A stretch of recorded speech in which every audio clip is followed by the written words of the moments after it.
الحمد لله نحمده ونستعينه ونستغفره ونؤمن به ونتوكل عليه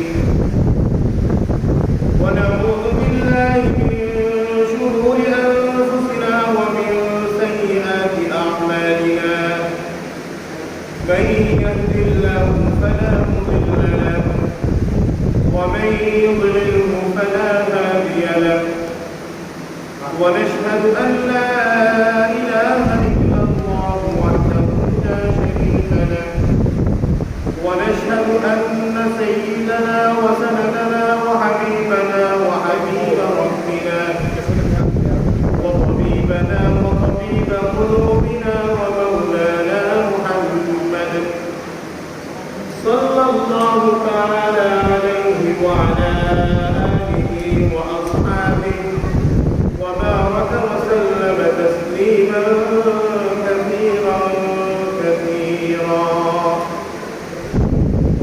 فقد قال الله تبارك وتعالى في كلامه المجيد وفرقانه الحميد أعوذ بالله من الشيطان الرجيم بسم الله الرحمن الرحيم لن ينال الله لحومها ولا دماؤها ولكن يناله التقوى منكم صدق الله مولانا العظيم وقال رسول الله صلى الله عليه وسلم من وجد له سعة فلم يضحي فلا يقربن مصلانا أو كما قال عليه الصلاة والسلام بارك الله لنا ولكم في القرآن العظيم ونفعنا وإياكم بالآيات والذكر الحكيم أستغفر الله لي ولكم ولسائر المسلمين فاستغفروه إنه هو الغفور الرحيم سبحانك لا علم لنا إلا ما علمتنا إنك أنت العليم الحكيم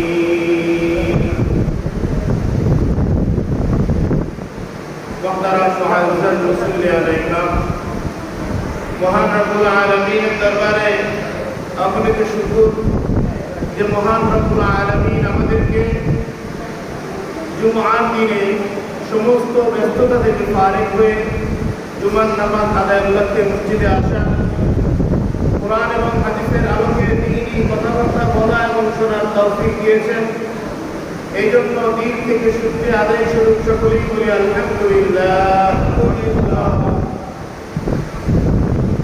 আরবি মাস হিসাবে বর্তমান চলতেছে রজব জিলকদ মাস। জিলকদ মাসের আজকে 22 তারিখ। সামনে যে মাস আসতেছে সেই মাস হলো জিলহজ। জিলহজ মাসের সাথে উম্মতে মুহাম্মাদের জন্য দুইটা বিশেষ আমল সম্পৃক্ত রয়েছে। এই দুই আমলের একটা আমল আলহামদুলিল্লাহ যে আমলের উদ্দেশ্যে বর্তমান বাংলাদেশ থেকে সফর শুরু হয়ে গিয়েছে। কুরআনুল কারীমে আল্লাহ তাআলা ইরশাদ করেন ফামান তামাত্তা মিন উমরাতি ইলাল হজ্জ, যে ব্যক্তি হজ পূর্ণ করবে আল্লাহ তাআলা তার পিছনের যাবতীয় সমস্ত গুনাহটা থেকে মাফ করে দিবেন। সুবহানাল্লাহ। হাদিস শরীফে আসছে রাসূলুল্লাহ সাল্লাল্লাহু আলাইহি ওয়াসাল্লাম বলেন মান হাজ্জা লিল্লাহ ফালাম ইয়ারফুস ওয়া লাম ইয়াফসুক রাজা'a কায়াউমিন ওয়ালাদাতহু উম্মুহু, যে ব্যক্তি হজে গেল এবং হজে সমস্ত প্রকার অন্যায় অশ্লীল কাজ থেকে বিরত থাকলো, সে যখন হজ থেকে বাড়িতে ফিরবে কেমন যেন আজকেই মায়ের পেট থেকে ভূমিষ্ঠ হলো। একজন মায়ের পেট থেকে ভূমিষ্ঠ সন্তান নিষ্পাপ হয় নাকি গুনাহগার হয়, কি বলেন? আমাদের গুনাহগার হওয়া দরকার না নিষ্পাপ হওয়া দরকার? আল্লাহ তাআলা চান আমাদেরকে নিষ্পাপ করতে, গুনাহগার রাখতে না। আর একজন নিষ্পাপ ব্যক্তি যখন দুনিয়া ত্যাগ করবে, দুনিয়া ত্যাগ করার সাথে সাথে আল্লাহ তাআলা তাকে জান্নাতে নসিব করবেন। সুবহানাল্লাহ। দ্বিতীয় নম্বর যে আমলটি আমাদের সাথে সম্পৃক্ত রয়েছে সেটা হলো, সামনে যেহেতু কুরবানি, আর এই কুরবানির আমলটা আমাদের জন্য দ্বিতীয় নম্বর আমল জিলহজ মাসে। এখন গত সপ্তাহে আপনারা হজ সম্পর্কে আলোচনা শুনেছেন। ইনশাআল্লাহ এই সপ্তাহে কুরবানি সম্পর্কে সংক্ষিপ্ত আলোচনা করার চেষ্টা করব। ওয়া তাওফীকি ইল্লা বিল্লাহ।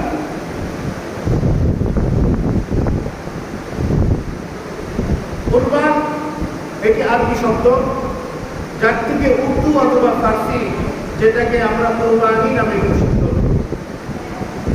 কুরবান শব্দ আরবি শব্দ, যেটা কোরআন কারিমে হযরত আদম আলাইহিস সালামের সন্তানদের ব্যাপারে প্রসিদ্ধ রয়েছে।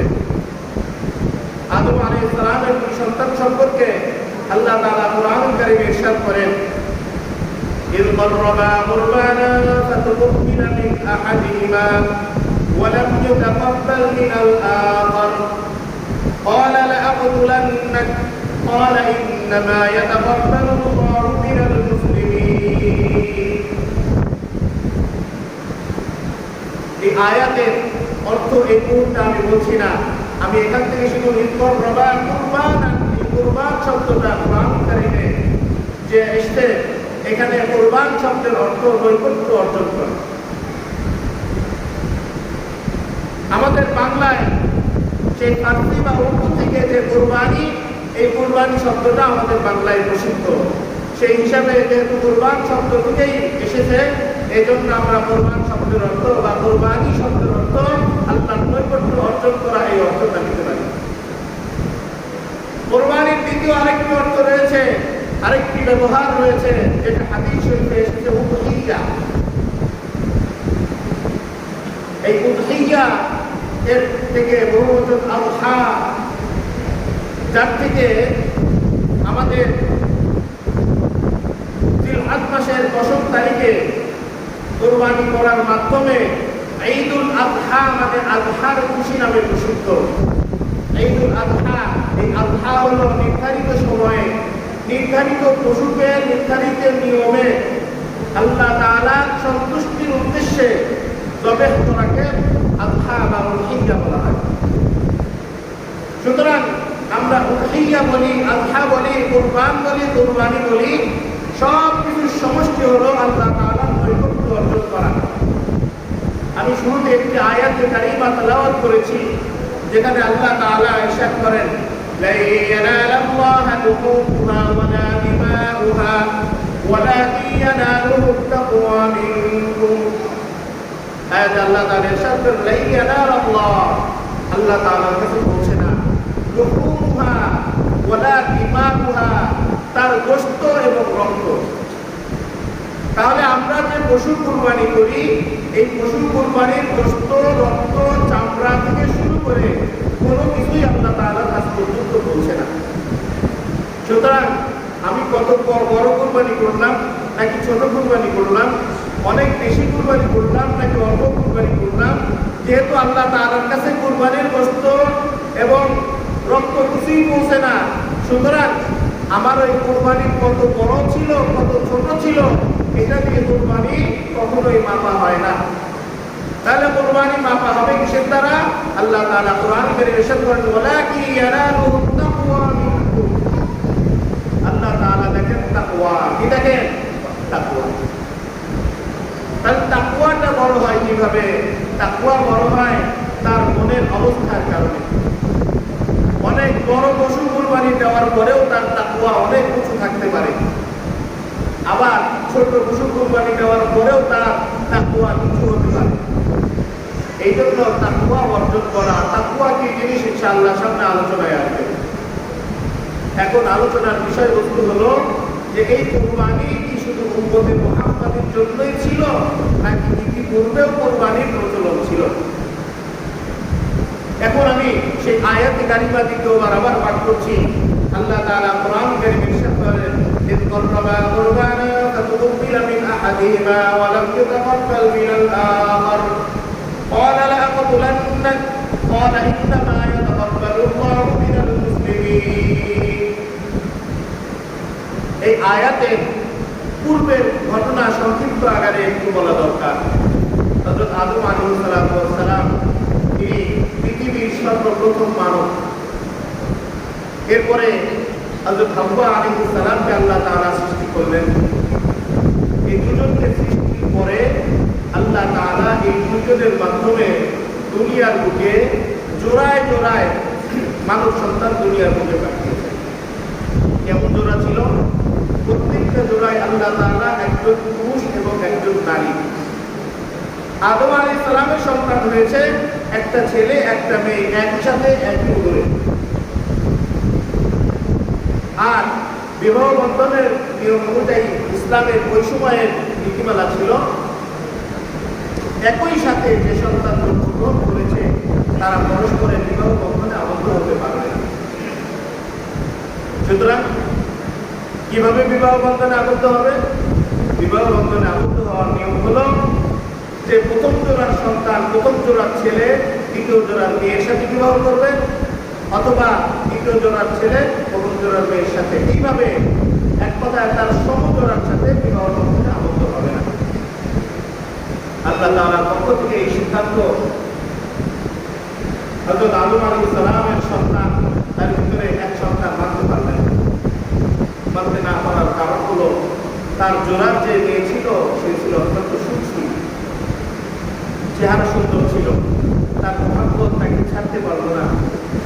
সে এটার খেলাফ করে বসলো, খেলাফ দাবি করে বসলো, না আমি আমার কোন আকৃতিকে বিবাহ করবো, আমি এরকম বিবাহ করতে পারবো না।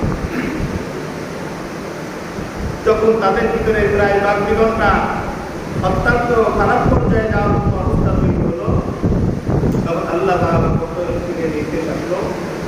আল্লাহ তাআলা বললেন যে তোমরা কুরবানি করো, তোমরা কুরবানি করো।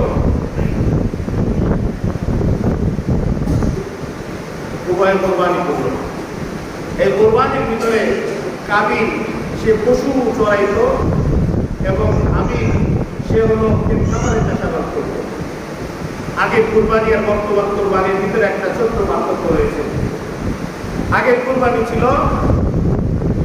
আল্লাহ তাআলার উদ্দেশ্যে নির্ধারিত জায়গায় সবকিছু দিয়ে আসতে হতো। সেখানে দিয়ে আসার পরে আল্লাহ তাআলার পক্ষ থেকে আগুন এসে যার কুরবানিকে, যার পশুকে বা যার শস্যকে, এক কথায় সে যেই বস্তু দ্বারা আল্লাহ তাআলার কাছে কুরবানি করেছে সেই বস্তুকে যদি ভস্য করে দিয়ে যেত, তাহলে সেটা বোঝা যেত যে আল্লাহ তাআলা তার কুরবানিকে কবুল করে নিয়েছেন। আমাদের যুগে যদি এমন হইতো যে কুরবানি করার পরে বোঝা যায় যে কার কুরবানি কবুল হয়েছে, কার কুরবানি কবুল হয় নাই, আল্লাহ ভালো জানে আমাদের কি অবস্থা হবে। মোহতারাম হাজিরিন, এই সময় এবার আমি কোরআনের ভাষায় আসি। যখন তারা উভয় কুরবানি করলো, তাদের দুজনের একজনের কুরবানিকে আল্লাহ তাআলা কবুল করে নিলেন। একজনের কুরবানি আল্লাহ তাআলা কবুল করে নিলেন আর অপরজনেরটা কবুল করলেন না। এখন স্পষ্ট হয়ে গেল যে কে হকের পক্ষে আর কে বাতিলের পক্ষে। হক এবং বাতিল যখন স্পষ্ট হয়ে গেল, বাতিলের চিন্তা চেতনা কেমন, সে চিন্তা করলো আমি যেহেতু পারলাম না, সুতরাং মাধ্যম একটাই করে দুনিয়া থেকে সরাই গেল। আমি বলল তাকে হত্যা করে ফেলল, কাবিলকে হত্যা করে ফেলল। ইসলামের প্রথম হত্যা এই কাবিলের মাধ্যমে, কাবিলকে করার মাধ্যমে হয়েছিল। এখানে আমার আলোচ্য মুখ্য বিষয় ছিল যে কুরবানির সূচনা হযরত আদম আলাইহিস সালামের সন্তান হাবিল কাবিলের কুরবানির মাধ্যমে সূচনা হয়ে গিয়েছিল। এরপরে অন্য আয়াতে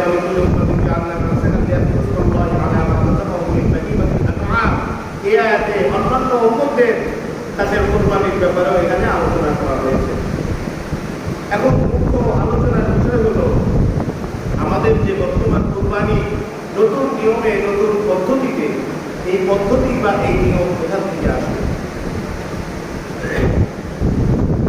আমরা সকলেই জানি আমাদের ভিতরে একটা কথার প্রচলন রয়েছে, সেটা হলো আমাদের জাতির পিতাকে বলে দেখি হযরত ইব্রাহিম আলাইহিস সালাম।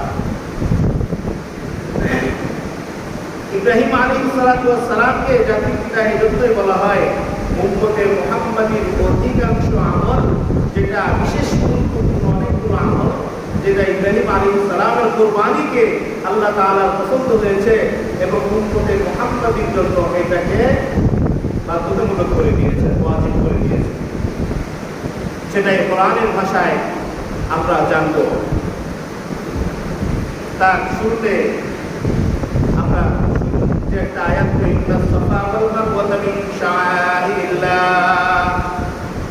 যারা হজ করেছেন তারা জানেন মক্কায় সাফা এবং মারওয়া নামে দুটো পাহাড় রয়েছে।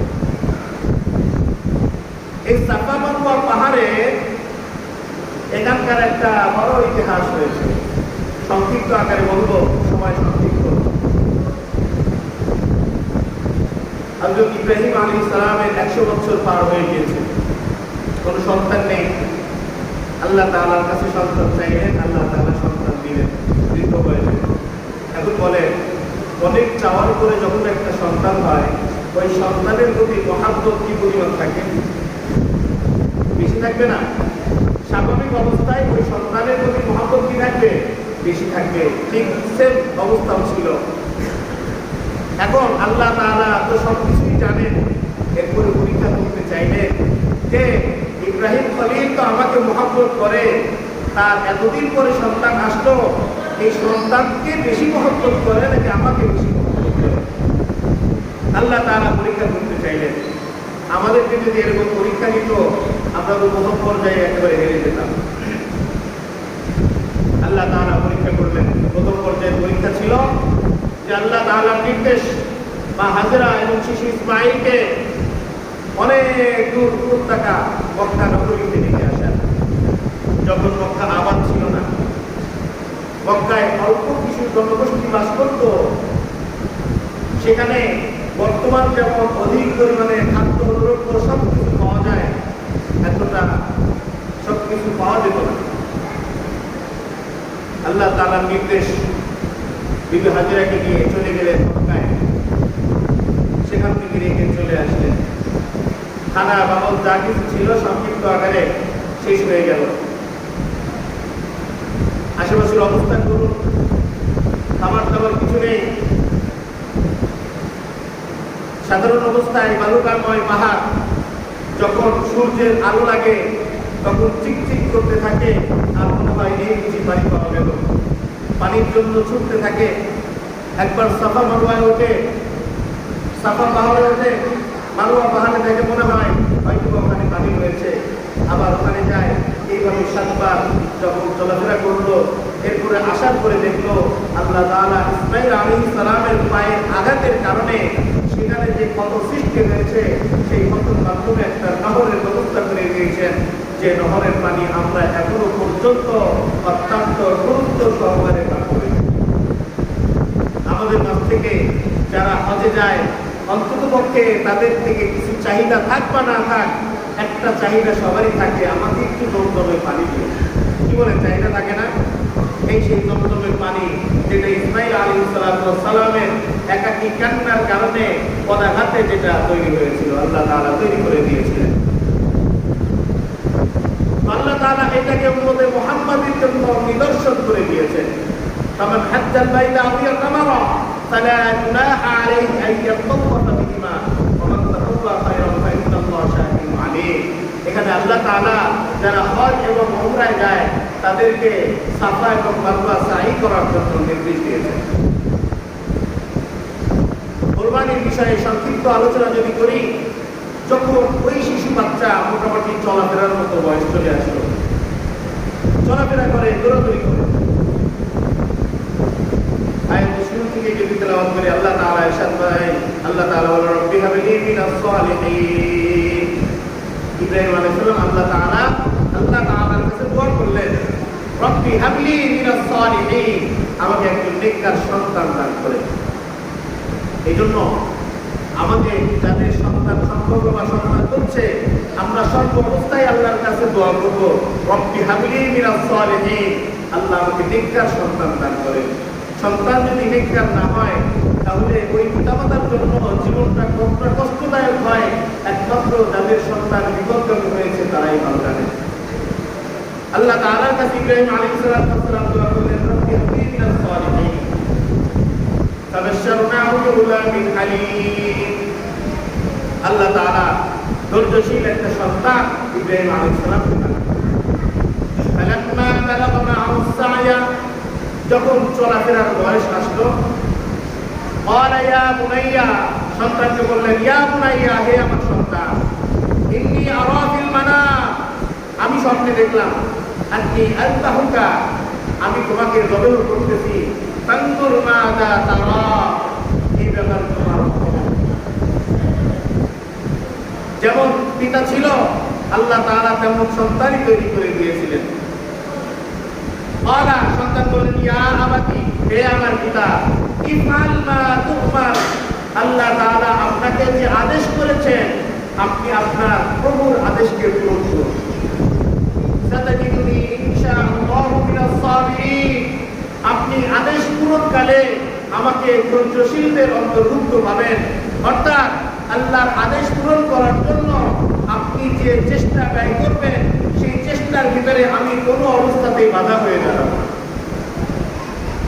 এই ঘটনা শুরুতে আল্লাহ তাআলা যখন ইব্রাহিম আলাইহিস সালামকে স্বপ্নে দেখাইলেন, প্রথম স্বপ্নে দেখার পরে ইব্রাহিম আলাইহিস সালাম 10টি উট কুরবানি করলেন। দ্বিতীয় দিন আবার স্বপ্ন দেখলেন, 100টা উট কুরবানি করলেন। এখন বলতে পারেন, উট কেন কুরবানি করা হলো? আল্লাহ তাআলা ইব্রাহিম আলাইহিস সালামের কাছে তার প্রিয় বস্তু কুরবানি করতে বলেছিলেন। আর আরবে ওই সময় সবথেকে প্রিয় এবং দরকারি বস্তু ছিল উট, যার কারণে ইব্রাহিম আলাইহিস সালাম উট কুরবানি করেছিলেন। প্রথম দিন 10, এরপরে 100। এরপরেও যখন দেখলেন যে আল্লাহ তাআলা কুরবানির জন্য বলছেন, প্রিয় বস্তু খুঁজতে গিয়ে দেখলেন যে একমাত্র তার সন্তানই সবথেকে বেশি প্রিয়, এর থেকে প্রিয় আর তার কাছে কিছু নেই। তখনই সে নির্ধারণ করে নিলেন যে আল্লাহ তাআলা আমার কাছে তার সন্তানের কুরবানি চাচ্ছেন। এই জন্য পরবর্তী দিনে হযরত ইব্রাহিম আলাইহিস সালাম তার সন্তানকে কুরবানি করার জন্য পূর্ণ প্রস্তুতি গ্রহণ করলেন এবং তার সন্তানের কাছে প্রস্তাব করলেন যে আমি স্বপ্নে দেখেছি যে তোমাকে কুরবানি করছি। সন্তানও জবাব দিলেন, ইয়া আবাতি ইফআল মা তু'মার, সাতাজিদুনি ইনশাআল্লাহু মিনাস সাবিরিন। তো এখানে পরবর্তী যে ঘটনা ছিল, ইব্রাহিম আলাইহিস সালাম তার সন্তানকে যখন জবাহ করলেন, জবাহ করার সময় তরবারিতে আর কিছু কাটে না, কোনো কাজ হয় না। এরপরে আল্লাহ তাআলা তো সন্তানকে মূলত চান না, আল্লাহ তাআলা চেয়েছিলেন যে তার বন্ধু ইব্রাহিমকে, তার বন্ধু খলিলকে পরীক্ষা করবেন। পরীক্ষা যখন পাশ করে গিয়েছেন, তখন আর সন্তানকে আল্লাহ তাআলা চান নাই। আল্লাহ তাআলা জান্নাত থেকে একটি পশু পাঠিয়ে দিয়েছিলেন, সেখানে সেই পশুটাই কুরবানি করা হয়েছে। মুহতারাম হাজিরিন, উম্মতে মুহাম্মাদের উপরে যে কুরবানি রয়েছে, এই কুরবানির যতগুলো উপকারিতা আছে, তার ভিতরে সবথেকে বড় 2টা উপকারিতা আমরা উল্লেখ করতে পারি। 1 নম্বর উপকারিতা হলো, উম্মতে মুহাম্মাদি যে কুরবানি করতেছে, এই কুরবানি কবুল হলো কি হলো না কারো সামনে স্পষ্ট হচ্ছে না। সুতরাং উম্মতে মুহাম্মাদির মান সম্মান তার নিজের কাছে থেকে যাচ্ছে, সবার কাছে তার মান সম্মান নষ্ট হচ্ছে না। 2 নম্বর, উম্মতে মুহাম্মাদের কুরবানির জন্য যে পশুকে নির্বাচন করা হয়েছে, এই পশু কুরবানির পরে এই পশু আল্লাহ তাআলার কাছে পৌঁছায় না বা কারো কাছে দিয়ে দেওয়া হয় না। যে ব্যক্তি কুরবানি করতেছে, সে নিজে সেটা ভক্ষণ করতে পারে। এর থেকে বড় আর কি হতে পারে? মুহতারাম হাজিরিন, এজন্য উম্মতে যাদের উপরে নির্ধারিত কোরবানি ওয়াজিব, নির্ধারিত পশুর মাধ্যমে আমরা সকলে কোরবানি করার চেষ্টা করব। এখন সংক্ষিপ্ত আকারে শুধু এতটুকু বলি যে কোরবানির জন্য যে সমস্ত পশু নির্ধারিত করা হয়েছে সেটা মোট 3টা স্তর করা যায়। 1 নম্বর স্তরে রয়েছে উট, উটের জন্য কমপক্ষে 5 বছর বয়স হওয়া আবশ্যক। 2 নম্বর স্তরে রয়েছে গরু এবং গরুর সমপর্যায়ে যা কিছু রয়েছে, অর্থাৎ মোষ, গরু এবং মোষ এই দুইটাই রয়েছে। এই গরু অথবা মোষ এই দুইটা কমপক্ষে 2 বছর হওয়া আবশ্যক। 3 নম্বর স্তরে রয়েছে বকরি, দুম্বা, ভেড়া বা এই জাতীয় এই স্তরের যেগুলো হালাল প্রাণী রয়েছে, এই সমস্ত হালাল প্রাণী এটার জন্য 1 বছর হওয়া আবশ্যক। তবে এই ক্ষেত্রে দুম্বার ক্ষেত্রে শুধু একটা মাসালা আছে যে 6 মাস যদি বয়স হয় আর সেটা যদি 1 বছরের যে সমস্ত বকরি আছে তাদের পাশাপাশি রাখলে যদি কেউ না পাওয়া যায় যে সমপর্যায়ে, তাহলে সেটা বয়স না হলেও সমপর্যায়ে হওয়ার কারণে সেটা উপযুক্ত হবে। যেহেতু আমাদের দেশে দুম্বা পাওয়া যায় না, সুতরাং আমাদের জেনে রাখতে হবে যে 1 বছর পূর্ণ হওয়া আবশ্যক। 1 বছরের যদি 1 দিন, 1 ঘন্টা, 1 মিনিট যদি কম থাকে তাহলে ওই পশুকে কোরবানি করা যায় হবে না। যেমন ছোট্ট একটা আলোচনা করি যে আমার একটা বকরি ঈদুল আজহার পরের দিন জন্মগ্রহণ করেছে, মানে ঈদুল আজহার 2য় দিন জন্মগ্রহণ করেছে। পরবর্তী বছর যদি ওই বকরি দ্বারা আমি কোরবানি করতে চাই তাহলে যেই সময় 2য় দিন যেই সময় জন্মগ্রহণ করেছে তারপরে যদি কোরবানি করি তাহলে কোরবানি আদায় হবে। তার 1 দিন আগেও যদি করি অথবা প্রথম দিন যদি কোরবানি করি তাহলে সেটা আদায় হবে না। এই জন্য সর্ব অবস্থায় আমাদের গ্রামের ভিতরে ওলামায়ে গ্রাম রয়েছে, কোরবানির আরো মাসালা রয়েছে যা সংক্ষিপ্ত সময়ের ভিতরে আলোচনা করা সম্ভব নয়। আমরা আমাদের যে মাসালাগুলো দরকার, প্রয়োজনীয় মাসালা আমরা জেনে নেব এবং শিখে নিব। যখন যা প্রয়োজন হয় নিজের ব্যক্তিগত প্রয়োজন যেভাবে আমরা সমস্যার সমাধান করি সেভাবে দ্বীনি মাসালাও আমরা সমস্যার সমাধান করে নেব ওলামায়ে গ্রামের কাছে জিজ্ঞাসার মাধ্যমে। আল্লাহ তাআলা আমাদের সবাইকে আজকে আলোচনা বোঝার এবং আমল করার তৌফিক দান করুন। ওয়া তাওফীক ইল্লা বিল্লাহ।